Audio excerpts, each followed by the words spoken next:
Isang masayang pagbati na may ngiti sa aking mga labi. Naghahanap ba kayo ng makakatuwang sa pagre-review ng inyong anak? Meron yan sa DepEd. Ang ETUlay online tutorial ay libre at handog ng ating kagawaran sa pangunguna ng OUA ICTS EdTech. Ito ay isang proyektong makatutulong sa mga mag-aaral, katuwang ang mga magulang o kasama sa kani-kanilang tahanan para masagutan at maunawaan ang mga modules. Hangad din ng programang ETUlay ang matulungan ang ating mga guro sa kanilang mga blended learning classes. Ang ating ETUlay ay mula kinder hanggang senior high school. Bukod sa academics, meron din tayong mga special programs gaya ng All is Wellness, Reading and Math Remediation, Storytelling, Mommy Tech Talks, Classes sa Gramatika, Speech Class, Financial Literacy, at marami pang iba. Pinalawig din ng ETUlay ang ating Alive program para sa mga mag-aaral mula grade 1 hanggang grade 3. Gayun din ay mayroon tayong ALS program at SPED tutorials na makasisigurong makakamit ng lahat ang inclusive education. May SPED hotline na rin para sa inyong mga katanungan patungkol sa special education. Kaya, subaybayan mula Lunes hanggang Biyernes, mula 9:00 ng umaga hanggang 7:00 ng gabi ang ating ETUlay.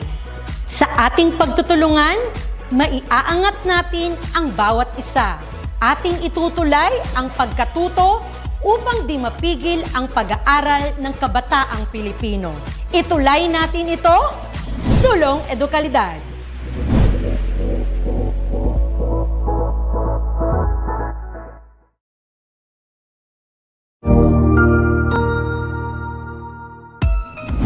Mabuhay! Good day to all! I am your Tutor Madge. Welcome to ETUlay, a free online tutorial, an initiative of the Department of Education, Information and Communications Technology Service, Educational Technology Unit, ICTS EdTech. This program is aimed at helping and assisting learners from kindergarten, senior high school, ALS, Alive, and SPED learners. Aside from answering the modules, the ETUlay is offering programs which you will surely look forward to. Together with our parents and teachers, the ETUlay will bridge the gaps where difficulty and ease meet in learning new knowledge and skills. So, let us prepare our modules, pen and paper. Ready your mind to see and hear worthwhile and interesting lessons. Let us now study and learn, together with our volunteer online tutors. Tara na!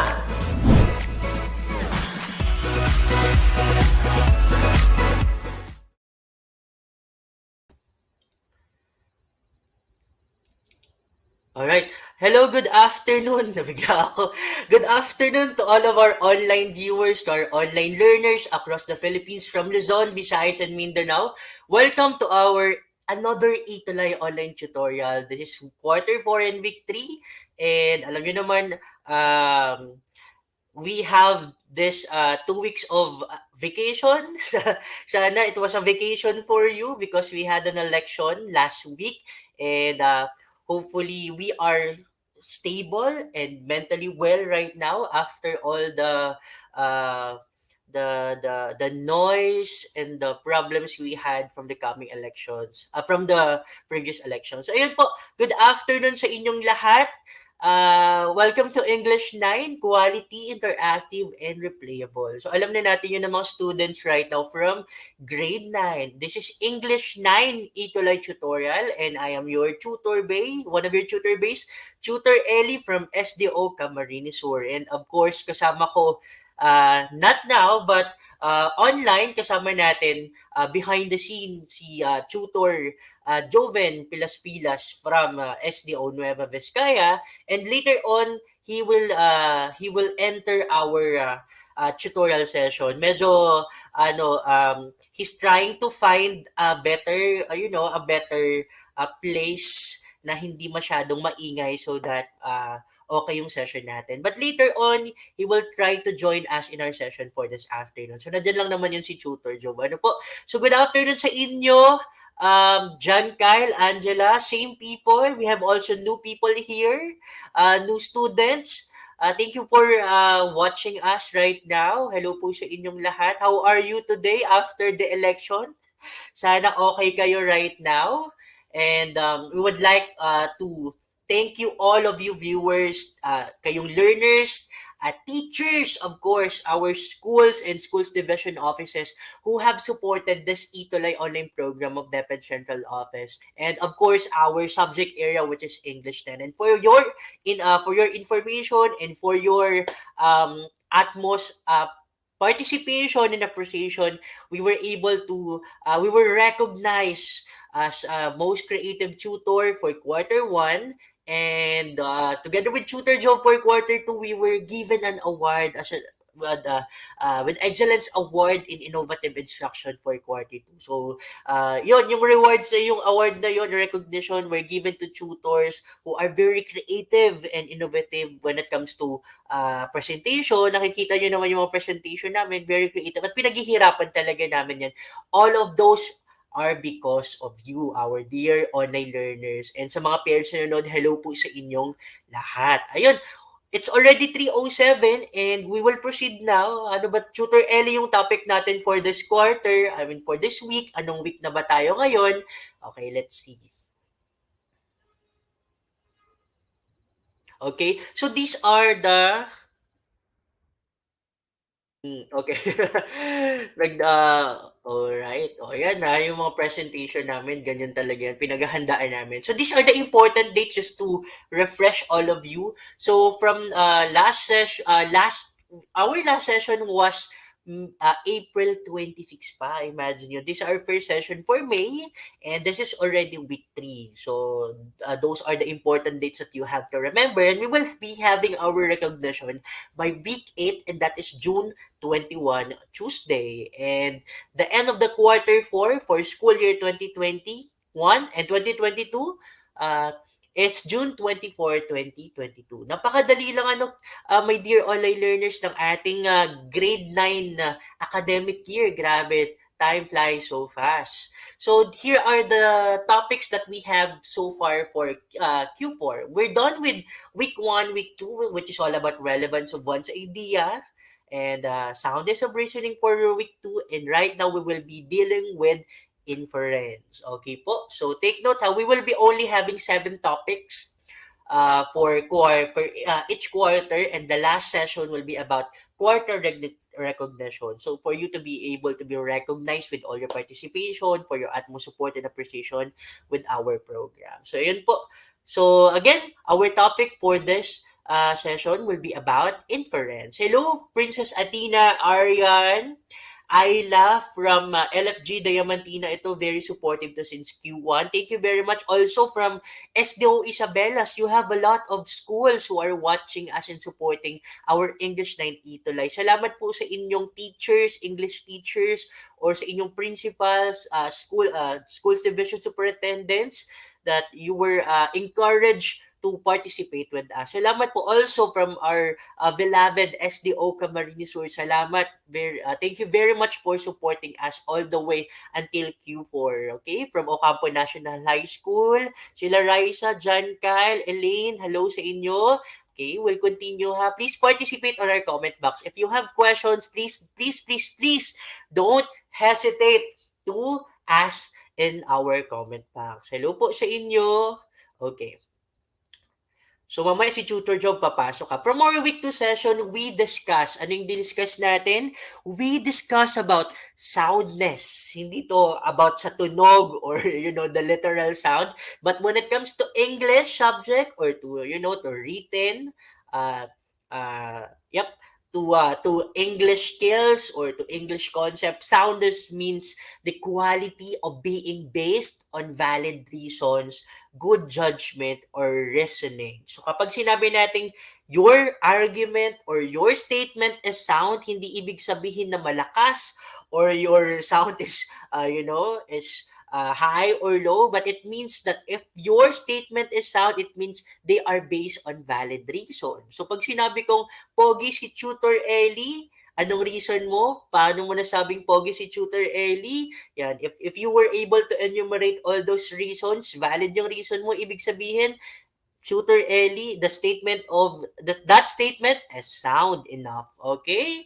So yun po. So we're able to discuss about finding the truth based on valid reasons and um specifically the soundness of author's reasoning. Could we believe someone if he or she is credible enough to say that something? For example, if you want to consult about a specific ailment you have, may sipon ka, you have a fever, or you have headache, sino ba yung punang pupuntahan nyo?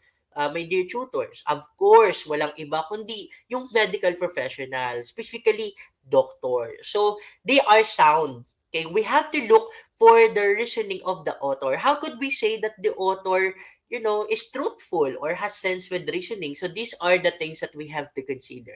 First one, we have to know who is the author. Is he credible ba?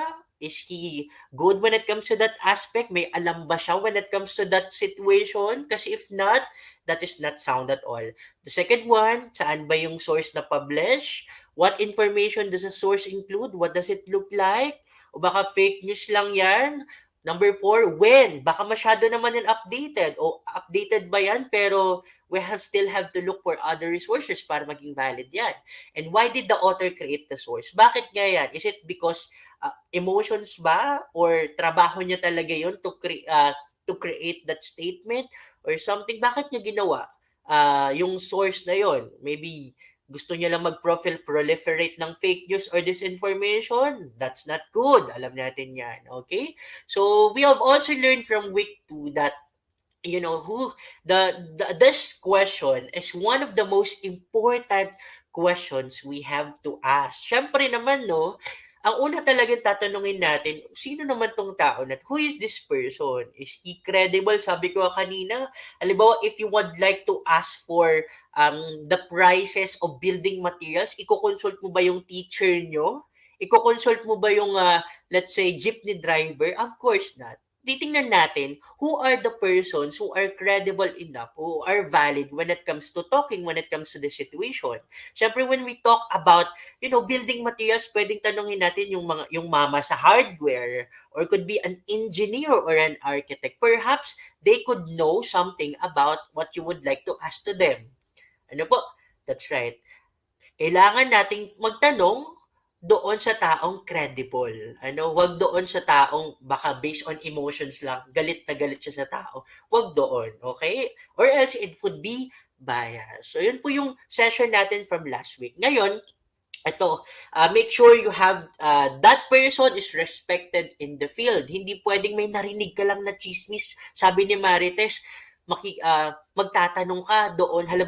Halimbawa, nung nag-COVID quarantine, ano ba yung mga medications when it comes to COVID kapag nagka-COVID ka? Will you ask your neighborhood, si Marites ba? Siya ba yung credible in that kind of aspect? We have to know that that person, if he or she is respected on the field, kailangan mga medical professionals, may degree ba siya? Does she have a degree when it comes to that topic? Or does he or she have published already books or articles when it comes to that topic? Kasi if those indicators are checked, then they are valid or credible source of information. That their reasoning could be sound enough. Okay? So, ayun po for week 3, we'll be talking about making inferences and our module references. Thank you very much sa ating SDO Navotas quarter module for one of our sources for this session. And of course, Region 9. Alam mo yon? Even here in ETUlay, we are sourcing out from different references because we want our information to you valid and credible enough. Hindi pwedeng isa lang. We are sourcing out from internet, from DepEd suggested references, from the modules made by DepEd officials, DepEd teachers. And po, as far as Region 9, Zamboanga Peninsula, Quarter 4, Module 2. Salamat po sa development team. Yep. Thank you very much for your efforts. Now, our objective for this tutorial session for English 9 is we have to describe inference based on the presented materials. Then po, second one, we have to recognize the importance of providing evidence in making inferences. And the last one, nandiyan na si Tutor Job, kung nakikita nyo, tapusin ko lang to, we have to create inferences from the given textual and non-textual materials. Ayun po. So, before we proceed with this activity, dire-diretso na lang tayo. Ayun, batiin naman natin. let's acknowledge the presence of our co-tutor from Nueva Thank you, Vizcaya. sir. Hello, Tutor Job. Kumusta? Hello, good afternoon, Tutor Ellie. Good morning, dear learners. Hello po. Kasi na medyo masama kasing panahon dito, kaya medyo nahihirapan ako sa connection kanina. So, anyway, sige, let's proceed po. Okay? So, ito Tutor Job, ito yung first activity natin with our grade 9 learners, online learners. They have to guess the gibberish. Okay? The gibberish. Wherein there would be a series of nonsense words that will be shown, and they have to figure out that one word out of them. So, familiar ba kayo dito sa Guess the Gibberish? Yung nakikita nyong filter sa Instagram. Yung you have to guess the gibberish. Oo. Yeah, Alam so I niyo ba hope to? ready na din no yung mga daliri nila no na sumagot. Oh, yes. So, Mabilis yan. hulaan nyo lang naman kung ano yung word na sinasabi doon based on the series of words. Example, magbigay tayo Tutor Job ng example. Ito kaya. Alright. Yan. Basahin natin. So, ang tip dito, di ba, Tutor Ellie, you have to say these words out loud. Yes. Say these words They have out to say loud. the words out loud. Malakas talaga. Paulit-ulit. Okay? They have to repeat the same words out loud. And let's So, see if they can guess this gibberish. Okay? Example lang naman to. About this one. Sige nga, Tutor Job. O yan o. Ors. Oreo. Ano kaya to? So may sagot na sila. So sabi ni Sean Vincent dito, Tutor Job, theories daw? Theory. Is that the theories ba? Pwede, it sounds like naman. Sabi ni Aizel, it's Tutor. Tingnan natin. Okay, tama si Aizel, it's Tutor. So gets na nila for sure how is this game done? How is this activity done? Ano po? So yan ang example natin. Tingnan natin for sabi ni Tutor May, Oreos daw. Gutom din ako eh. No? Yan namin Tutor May sa background, ay sa ano natin, sa backstage, Oreos. Ayan, nagugutom na kasi, it's 3 merienda time. So next, sige nga, how about this one? Okay. Ray, eating. What is that one word that you could formulate out of these words? Ano Tutor Job ang nakikita mo right now sa comment box? Medyo Ayan, sabi niya, nasa number 1 pa lang sila eh. Number no? We're number 2 na. Ray eating. Okay. Ray eating. May nagsabi po, creating. May nagsabi, catering. Gutom na ulit talaga ako. Are you, tutors, are you hungry or are you hungry still? Weren't you able to eat your lunch? Okay, the correct answer here is tama sila Shia and the rest are really creating. Okay, tandaan nyo yung words na yun ha. Okay, next set of words. Ano kaya ito? Sige, Tutor Joe. Kaya number 3. No, well, led, G. Ano kaya No, ito? well, led, G. Yan, ayan sige ha, hulaan. Try to guess. Number 3. Sige. What is this don't forget to one indicate word? yung number ng item natin para alam natin kung ano yung sinasagutan. Please indicate the number. Ayun, tama si Tutor. Ayan, nag-isip pa ata sila. Ayan, may sagot na po si Antoinette Hernandez de Ano yung sagot niya, Tutor Joe? Sabi nila, knowledge. Let's see if that is a knowledge. All right, that's right. Very good. Very nice. And all of them answered knowledge. Okay, how about this one? The fourth one. Kon, clue, she, yon. Kon, clue, she, yon. I think that's very obvious. Dave, sige. Sige, They're tingnan still natin. answering. Medyo delay pa Ayan, may tayo. sagot na po si Sean Vincent, Princess Mhm. Joy Labayog, Francis Okay. Katrina Also, Velarde. Jazel Turqueza Mateo has an answer. Antoinette Hernandez. All right. The Hmm. answer is none other than mhm. Conclusion. Very good. Conclusion. Galing naman nila. They're trained for this. They were born for this. Ano po? Sige. The fifth one. What do you think is Number this? 5. Bid Number 5. dents. Bid Sige nga. dents. What do you think is the answer? Number 5. The fifth one. Ayun. Si Francis May Catrina sagot na. Velarde. Mm-hmm. Nice. Isel, Marnelli, Precious Joy. They have an answer already. Yes, Tutor yes. Joke, evidence ba ang sagot? Ang sagot? Hmm. Is the answer? Tingnan Let's see. natin. Okay. Oh, Yes, they are right. evidence. Very good. Yes. Yeah, about the sixth one. Dire-diretso ta. Eto, medyo, it's quite A challenging. exists pair yens. Mm-hmm. They're still on the number Meron, 5 meron right ba? now. We'll wait for their answers. Nandiyan na yan. Yes, number 5 ko lang. Mukhang delayed lang talaga tayo. Delay lang Kaya may tayo. sagot na It's po si okay. Francis Excited Velarde, ako Princess eh. Labayog, Christelina Sera, Dave Ramos. Pare-pares sila ng mga answer. Marnelli, Mhm. Mauricio. Oh, hello ma'am. Rachel Colili, Lea Castro. Ayan, Mhm. lahat sila sumagot ng experience. Is experience the answer for this one? This gibberish words? Yes, experience. Pero Very let's good. ano lang ha, some of the students here, our online learners, medyo they may spell the word experience. So take note of the correct spelling of the experience. Yes, Ano po? yes. It's EXPERIENCE. So take note of Mhm. that. Ano po? Some also Yes, answered careful, like careful. experience. So there's no such thing. It's experience. Okay, the So, seventh baka one. nag-typo lang. And Baka number typo lang. 7, Mhm. in About number fair 7. hands. Mhm. In fair hands. Siguro ano, Let's see. it's already given.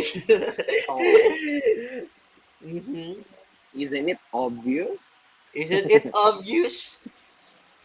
Tutors, but In naman, why are you fair giving such hands. obvious activity or item? Right.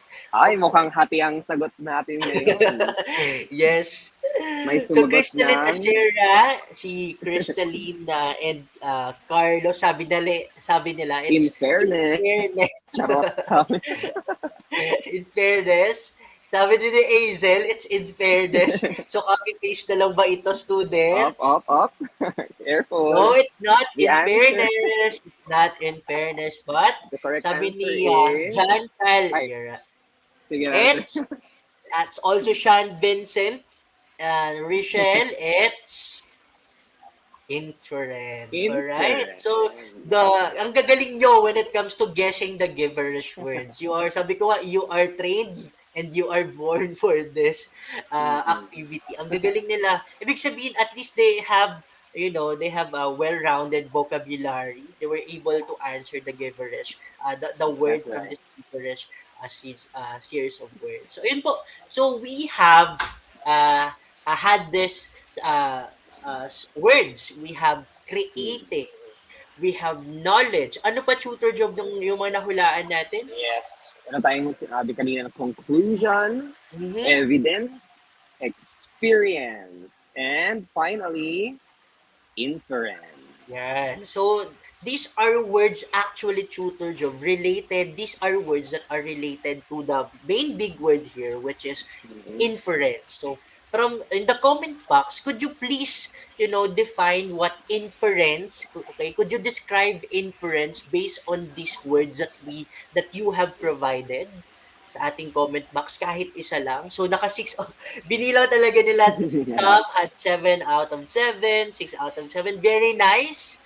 Okay, very very nice. Some out 6 they got 6 out of 7. Now from Mhm. this, could you make a description or could you describe inference using all of these words? Sana dapat Mm-mm. meron yung creating, merong knowledge, merong conclusion, evidence, meron din experience. So, tingnan natin. Yeah. Mhm. Out of these words, you have to create the definition of inference. So si John Kyle already answered tutor Job, pero I think that's Yeah. taken from somewhere else. So, Frances Katrina Velarde, ano yung sagot niya dito, tutor Job? Meron na Yan siya. sabi ni Francis Katrina Velarde. Inference is a conclusion reached on the basis of evidence and reasoning. Yep, tama. Kaya pwede That is naman, right. it could be. What could be? It's a conclusion. Tama naman. How about the others? Ayun. Ma'am Marnelly Balayan Mauricio, thank you ma'am for encouraging your students and you Thank you yourself, you're po. present here with us. Thank you very much po for your appreciation. Thanks for this game. Salamat daw, tutor Job sa game na to. It's exciting and it promotes critical thinking. Thank you very much po. Yan, salamat Ma'am Marnelly. Oh, sabi ni Sean Vincent, inference are steps in reasoning. Pero Sean, wala naman ditong word na reasoning. So you have to create a description or definition of inference based on these words that we have guessed so far. Okay, so it's a conclusion rich. Tingnan na nga natin, ano ba tutor Ellie, tutor Job yung inference? O tutor Job, what is an inference? All right. So basically, take note of this, dear learners. Inference is the process of drawing a conclusion based on the available evidence plus previous knowledge and experience. Okay? Mhm. So hindi lang pala talaga shooter job, mere conclusion. Ano? Yeah, that's right. It's based on available evidence plus previous Mm-mm. knowledge. And That's right. more than that, it also means going beyond the words of the text. Hindi lang pwedeng you just have to see the text, you have to read the text and that's it. You have to go beyond the words to make judgment about what is not there but it's Mm-hmm. implied or hinted. Okay, so that's That's right. inferring or making an inference. So yon, example dito tutor job. Let's try Yeah. to let them infer from this situation. So, ano tong situation na nandito? Okay, so think of this, dear learners. Your girl best friend is not talking to you. So what do you think is going on? Ano kaya? Yeah? What do you Could think you does that mean? ano kayang ibig sabihin nito? Bakit kaya galit If yung, you're bakit kaya galit? Why do you think your girl best friend is not talking to you? David, Mhm. John, Kyle, Colleen, what could you infer from this situation? There are many possible answers of this. What do you think kaya? If your girl best friend is not talking to you right now, okay, what do you think is the answer? What do you think is the situation? What do you think is going on? So sabi ni Graciela Yeah. dito, Twitter Job, she Yeah, has sabi an nga ni answer. Graciela maybe she's mad. Hmm. Pwede. She's mad. Pwede naman. Tama naman yun, no? If I don't talk to you, maybe I'm Mm-hmm. mad also. Pwede. Kathleen has an answer. Sabi niya dito, tutor job, Yeah. misunderstanding. Perhaps that Mm-hmm. could be true. If Pwede. we had a conversation and I misunderstood you, I got mad also, yan, I will not talk to you. Perhaps, sabi ni Precious Joy, she's busy. Pwede naman, tutor Mm-hmm. job. If you're busy, tutor Yeah. job, okay, Pwede rin. will you still talk to others? If especially you are right now on a training, you will not Ayan, avoid maybe sabi respond pa ni immediately. Hmm? Yes, may sabi pala ni Graciela, she has a problem. Maybe she has a problem. Mhm. So there are there are various various inference that we could take that we could draw from this situation about this girl best friend not talking to you. So what are the example? Mm-hmm. Okay, let's see. So here they are, okay? One, it could be that, your girl best friend is mad at you. Tama, tutor. Pwede naman, no? Tama, Mm-hmm. nasabi na nila. Perhaps, she failed the exam. Mhm. Mm-hmm. Pwede naman talaga. She's mad because she failed the exam. How about number three and the rest of the rest of the Yeah. inferences? Ano pa kaya iba? Sabi, Number three, sabi maybe she's on her period. Diba? Pwede Or naman. she's not on the mood. Or Mhm. pwedeng something practical like she lost her FB password. O, Tama diba? naman. If the context is, Mm-mm. you are talking in social media or through Messenger or social media Mm-mm. application, perhaps she lost her FB password kaya hindi kayo magkakontakan, di ba? So there are Yeah, many, many possible reasons or explanations why your girl best friend is not talking to you. And these that's right. statements are examples of what? They are. Yes, inference. Okay, walang iba, inference. Okay, here we can have a lot of inferences. Napakadaming inferences ang pwede nating makuha dito from the situation. However, sabi nga dito, Tutor Job, parang mahina ata internet ni Tutor Job right now. We could not infer totally if there are only little details presented. Tama? Hindi tayo pwede mag-infer na, ito talaga yung explanation bakit she is not anymore talking to me if there are only little details presented kapag konti lang. Ano, dapat meron tayong enough details in order to know what is the real explanation or the correct inference that we could have here. Ano po, example, when we infer, we make conclusion. Sabi ni Tutor Job kanina, na medyo nawala si Tutor Job right now. We make conclusions based on evidence and reasoning. Yung statement ba kanina, yung situation kanina ay enough ba yun? May enough details ba siya? Of course, hindi. Kulang na kulang. No? Sinabi lang doon na the girl best friend is not talking to you. So the details are not enough para malaman natin what is the real reason behind that situation. So how about we change the example? So your girl best friend is not talking to you. 3 days ago, she was struggling with her abdomen and she seems very blue and pale. What do you think is going on? Now, which of these inferences do you think is the right one? Ano po? Based on that additional details that we have, which of this inference, okay, which of this inference is the right one? Okay. Is it number 1, 2, 3, 4, or 5? Tama ka, Frances. You're correct. That's right. She might be on her period. Okay?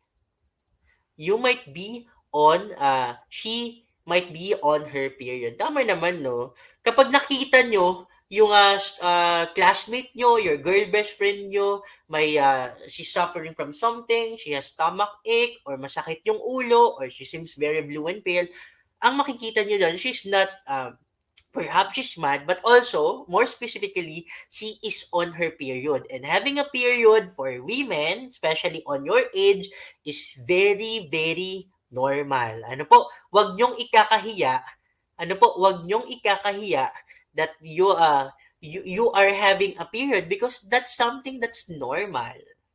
Okay, that's something that is normal and there's nothing wrong with that. Kapag wag nyo silang papahiyain, especially pag nakita nyo na they're having their menstruation because again, that is normal. There's nothing to be ashamed of that. Ano po?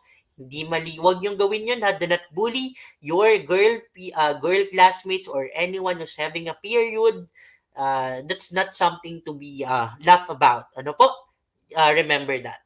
Okay? We can arrive with one correct inference if we are given more evidence. Tama naman, di ba? Kapag we have more evidence or more details, you can arrive with one correct inference. Okay? So, how do we know? Okay, tama.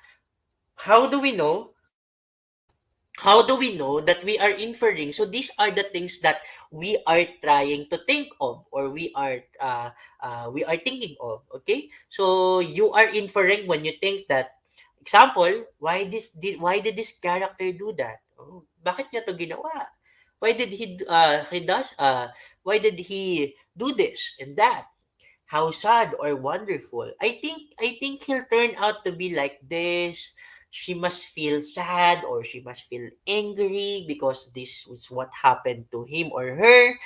I feel that if that were me, I've felt like that before. So, ganun yung mga thinking, ganun yung mga ideas that running on your mind when you are already inferring. So, these are the things that you'll eventually know that ikaw pala ay already, you are inferring. Sorry for the typo of the spelling of inferring.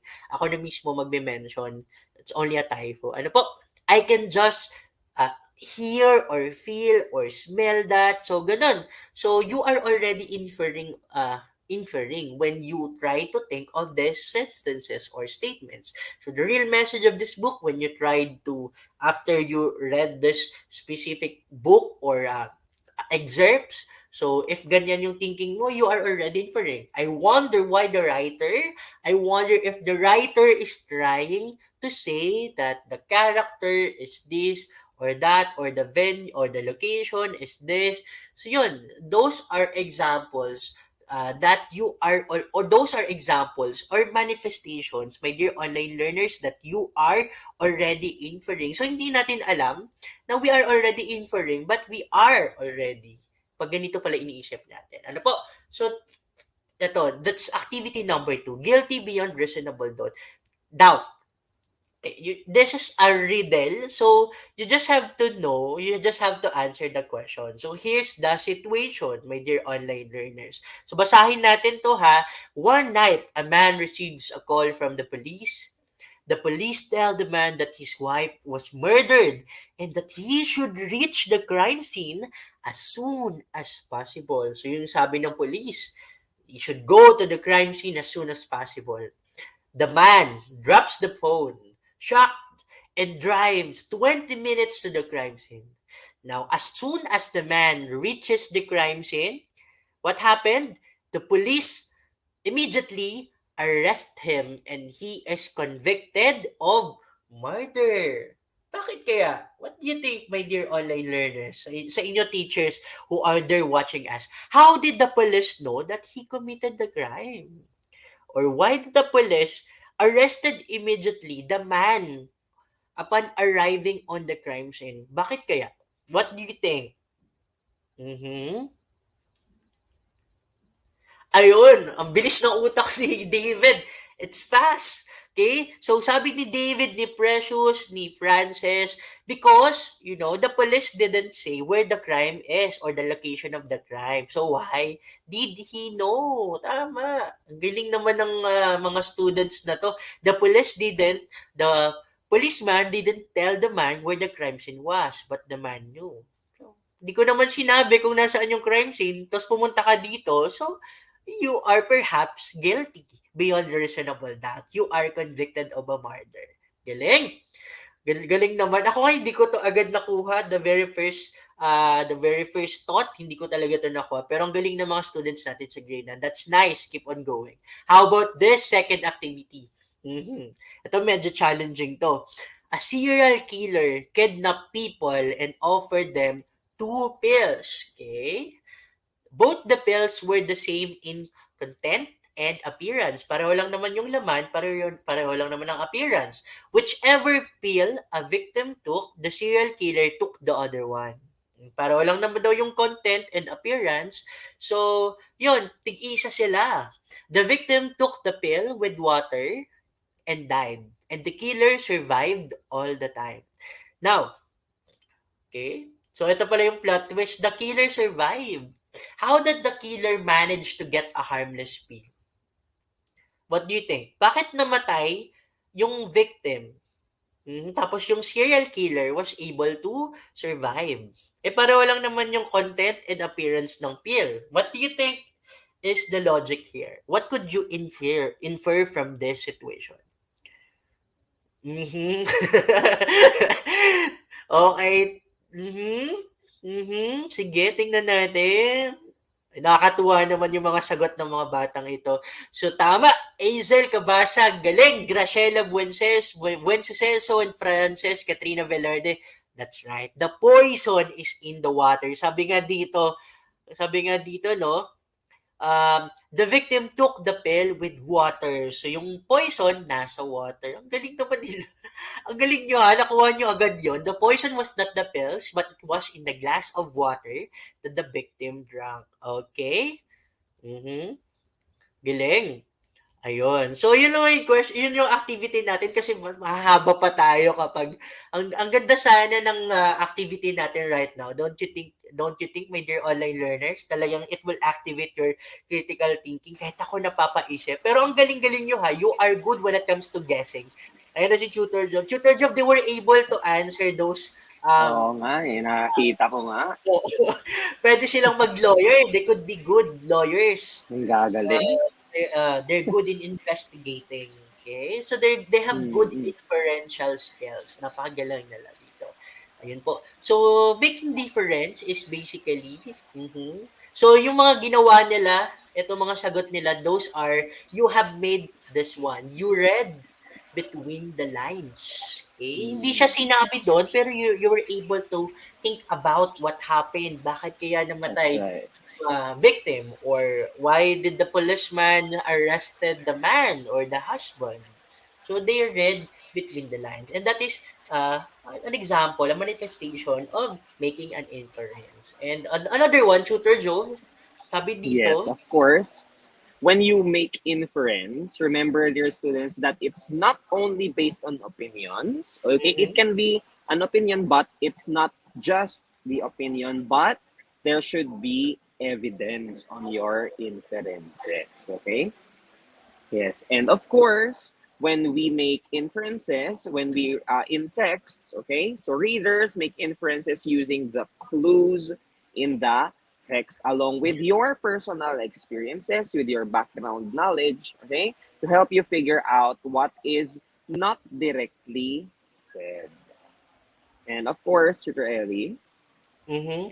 And of course, when we make inference, we make connections. Katulad, for sure, when you were Mm, answering the riddles or you were answering the gibberish words, you make connections. You draw conclusions about that. You know, the text meanings, the surrounding words, the context clues, and the purpose. Okay, that's why you were able to provide us with a great and correct mm, answer. mm. So, pwedeng-pwede na talaga sila maging lawyers, policeman, they're good investigators.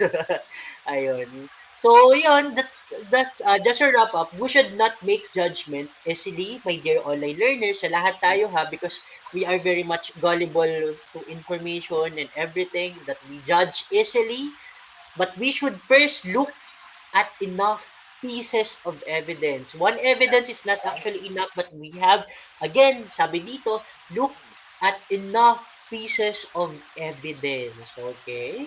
So, another thing, Tutor Joe, that we could Yes, tell sabi ko them. dito, we need to look at various perspectives, the Mm-hmm. characters or the person's background, his or her feelings, the context, and many more surrounding that certain situation or context. Okay, because knowing one aspect of the situation will make us biased and subjective because you only see one side. Okay, you're becoming Yes. one-sided, or looking at certain situations or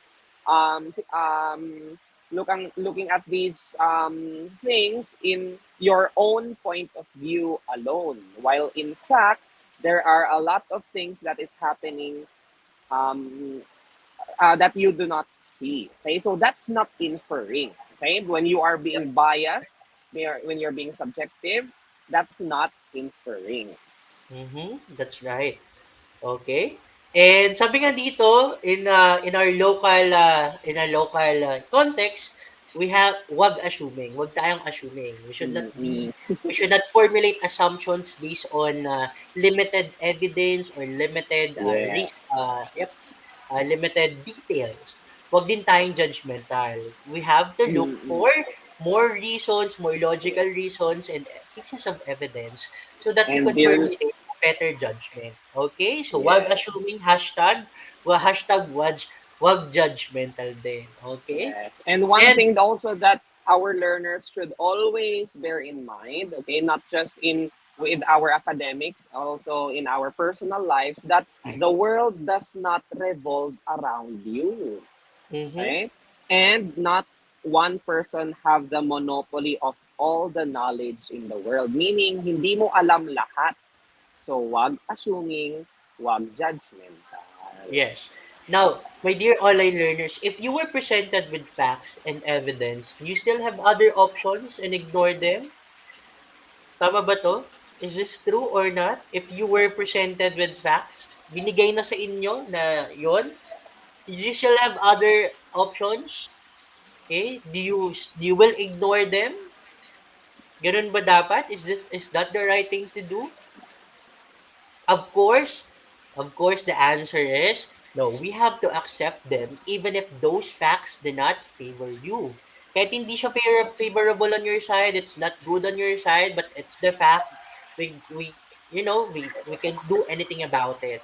Ignoring them does not make them go away. So remember that. Right. So tama si Krisha, si Ermeline, that's right, that's the tamang behavior that we want. That's the good behavior that we want. We have to accept the facts even if they don't favor us. Okay?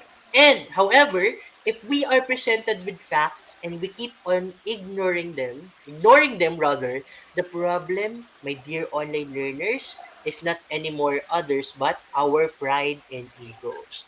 If we, Mm-hmm. we don't want to admit that we are wrong. Yun yung pinaka-problema natin, no? Hindi natin Yeah, maamin na sometimes mali tayo and that is that's very, right. very dangerous. Okay? Huwag kayo ganyan, Richelle. Kami din ni Tutor Job. Minsan Tama, may ganun tama. din, pero yun, as much as possible, yun, we should not be subjective. It Sabi ko nga, takes, yeah, it we takes have, mhm, maturity for us to yes. admit. Alright. So yan for our assignment, kasi mag-e-end na tayo, we have to look at the next slide and follow the given instruction. Napakadali lang ito. Wala kayong ibang gagawin dito. Magdo-drawing lang kayo dito. Kasi parang from the past sessions natin, hindi ko pa sila nakitang nag-drawing. Wala pa. Mm, We were not able okay. to, we haven't yet told them to draw something in our activity. Mm-hmm. So let's see. So itong activity na to is from The Little Prince. And sabi dito, by Antoine de Saint-Exupéry, sabi dito, si Little Prince was trying to show uh, a masterpiece, a drawing sa mga adults like us, sa mga matatanda na. And sabi dito, I showed the grown-ups my masterpiece. And I asked them, ito yung masterpiece niya, itong color brown, and I asked them if my drawing scared them. So anong sabi ng mga adults? Tutor Job, sabi ng mga adults dun sa Yes, they na, answered. mhm, Why be scared of a hat? No? mhm. Oo nga Oo nga naman, naman. mukha naman talaga siyang hat, no? It's a hat. It's a brown hat. Ba't ka naman matatakot? So si Little Prince was so scared on this drawing of his. Pero the adults were not. Okay? So it was revealed that the drawing was not a picture of a hat, it was a picture of a boa constrictor. Okay, it's a boa, it's a snake, a big snake, digesting or eating a whole elephant. So, Oh, sino ba naman talagang hindi matatakot dito, Tutor Job?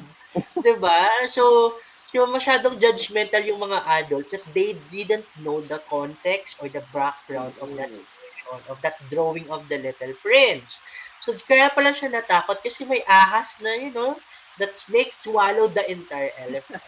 Okay? So, yun nga, huwag tayong assuming, huwag tayong judgmental. So, ano yung papadrawing namin dito ni Tutor Joe?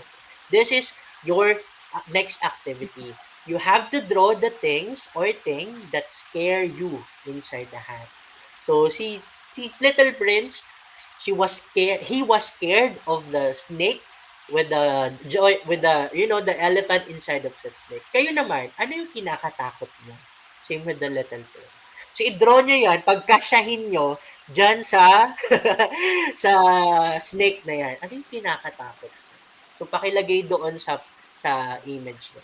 So ayun na, napakadali lang yun doon at online learners. It's already 3:50 in the afternoon. We're done with our session. So sana you yeah. were able to get a lot or to learn a lot from making inferences, mga gibberish words, from identifying what's wrong in the crime situation until that sa Little Prince na simple lesson about the Little Prince. So again, this is English 9. So we're ending already our session. Thank you very much our dear online learners. Sa kanila, sino pa yung dapat pasalamatan natin, Tutor Joe? Maliban sa mga learners? Also, our Yes, parents our parents, our Mhm. teachers, and the schools who continue to support our program. Thank Thank you you very very much much. po. Without you, we would not have the drive to continue, but with your support, we are able to move forward. Thank you very much po. Thank you very much. And once again, I am your tutor, Ellie from SDO Camsur. And I'm your tutor, Joe, from SDO Nueva Vizcaya. See you again Okay. next week. And ingat kayo. Do the activity, draw something, what scares you the most. Thank you very much and God bless. Ingat kayo.